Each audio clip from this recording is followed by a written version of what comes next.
के शुरू करते हैं कि ये गुड़ और चीनी बनता कैसे है।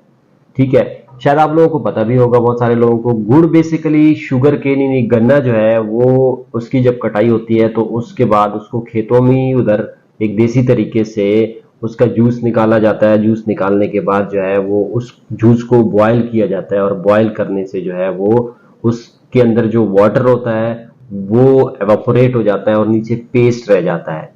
अब उस पेस्ट में जो है वो आपको बहुत सारी चीजें मिल जाती हैं गुड़ के साथ साथ, यानी शुगर के साथ साथ, कार्बोहाइड्रेट के साथ साथ और भी बहुत सारी चीजें होती हैं।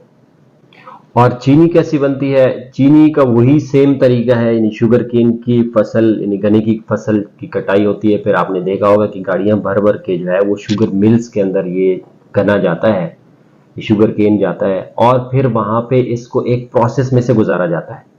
और उस प्रोसेस के थ्रू, प्रोसेस क्या होता है, टोटल वो रिफाइन होने का प्रोसेस होता है, यानी उसमें से कार्बोहाइड्रेट अलग कर दिया जाता है, वाटर अलग कर दिया जाता है, जो बाकी मिनरल्स या विटामिन होते हैं वो, ये न्यूट्रिएंट्स जो होते हैं उसको अलग कर दिया जाता है। तो पीछे आपके पास जो रह जाता है वो चीनी, यानी व्हाइट कलर में जो चीनी रहती है वो 99.9% कार्ब्स आपके पास रह जाता है। तो दो चीजें, तो एक चीज तो वाजे हो गई हमारे हमें कि जो गुड़ है उसमें आपके पास सिर्फ वाटर एवापोरेट हो जाता है, बाकी सारी चीजें उसी तरह गुड़ के अंदर रह जाती हैं। जो चीनी है उसमें हर चीज फिल्टर हो जाती है और सिर्फ जो है वो आपके पास रह जाता है प्योर कार्बोहाइड्रेट। ठीक है।